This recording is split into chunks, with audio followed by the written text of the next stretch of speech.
Imagine a man who seems to have it all: handsome, smart, and instantly likable. Ted Bundy crafted this image with care, presenting himself as the perfect neighbor, student, and friend. But beneath the charm was a darkness that would horrify a nation.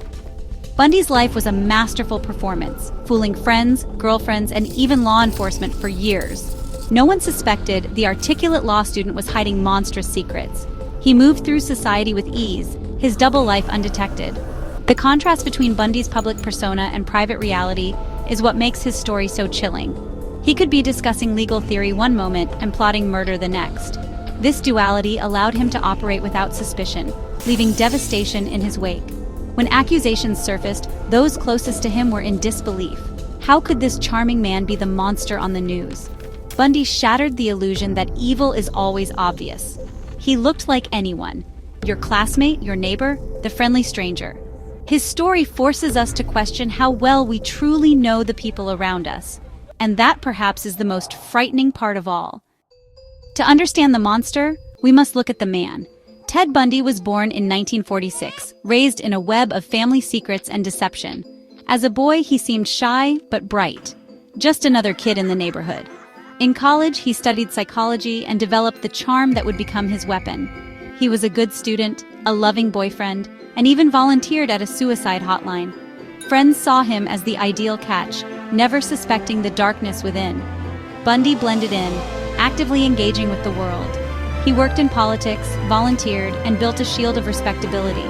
When women began disappearing in the Pacific Northwest, no one suspected the helpful law student. Bundy's mask of normalcy made him invisible to suspicion.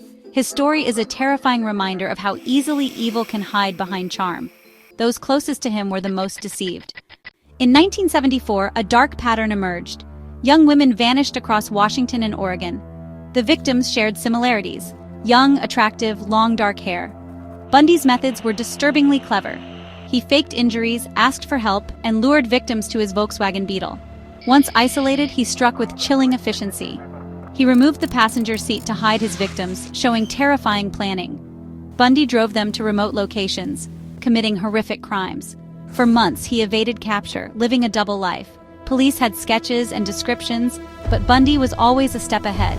The terror spread to Utah and Colorado as he moved, and disappearances followed. Poor interstate police communication let him continue his spree. Bundy hunted with impunity, leaving communities in fear. The body count kept rising, and the nightmare seemed endless. Bundy's luck ran out in August 1975, when a routine traffic stop revealed suspicious items in his car. He landed on law enforcement's radar, and soon, a surviving victim identified him. Convicted of kidnapping, Bundy was sent to prison, but the story was far from over. Extradited to Colorado for murder, Bundy staged a daring escape from a courthouse window. He vanished into the mountains, evading capture for 6 days. Recaptured, he was sent to a more secure jail, but escaped again, this time through a hole in his cell ceiling. Bundy walked out the front door, free once more. Now one of America's most wanted fugitives, he headed to Florida, driven by his violent urges. His escapes weren't about freedom, they were about finding new victims. The charming law student was gone, replaced by a desperate predator. Florida was unprepared for the storm that was coming. Bundy's final, most brutal chapter was about to begin. His cunning and audacity stunned the nation. The hunt for Bundy was now a race against time. In early 1978, Bundy arrived in Tallahassee, Florida, blending in as usual. On January 15th, he broke into the Chi Omega sorority house, attacking 4 women and killing 2. The violence was swift and savage, shocking the city. Minutes later, he attacked another student nearby, leaving her permanently injured. Fear gripped the FSU campus and the entire community. Weeks later, Bundy abducted and murdered 12-year-old Kimberly Leach, his final known victim. Her disappearance shattered her family and the state. Bundy's spree ended on February 15, 1978, when police pulled him over in a stolen car. This time, there would be no escape. His reign of terror, spanning multiple states and dozens of victims, was finally over. The nation braced for one of the most sensational trials in history. Bundy's capture brought relief, but the horror lingered. Justice was finally within reach. Bundy's trial for the Chi Omega murders became a national spectacle. Broadcast on television, ever the narcissist, Bundy acted as his own lawyer, turning the courtroom into a bizarre theater. He cross-examined witnesses, argued with the judge, and played to the cameras. At one point, he proposed to Carol Ann Boone on the witness stand. She accepted his antics were a painful insult to the victims' families, but the evidence was overwhelming, especially the bite mark on Lisa Levy matched to Bundy's teeth.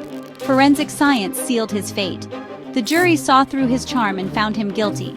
On July 24, 1979, Bundy was sentenced to death. The judge called his acts extremely wicked, shockingly evil, and vile. Bundy's days of manipulation were over. The world watched as justice was served. On death row, Bundy maintained his innocence, manipulating investigators and journalists for years. He dangled confessions, savoring the control he held over desperate families. As his execution neared, Bundy finally began to confess, hoping to delay his fate. He admitted to dozens of murders, describing his crimes in chilling detail. Bundy tried to blame his actions on pornography and evil influences, deflecting responsibility.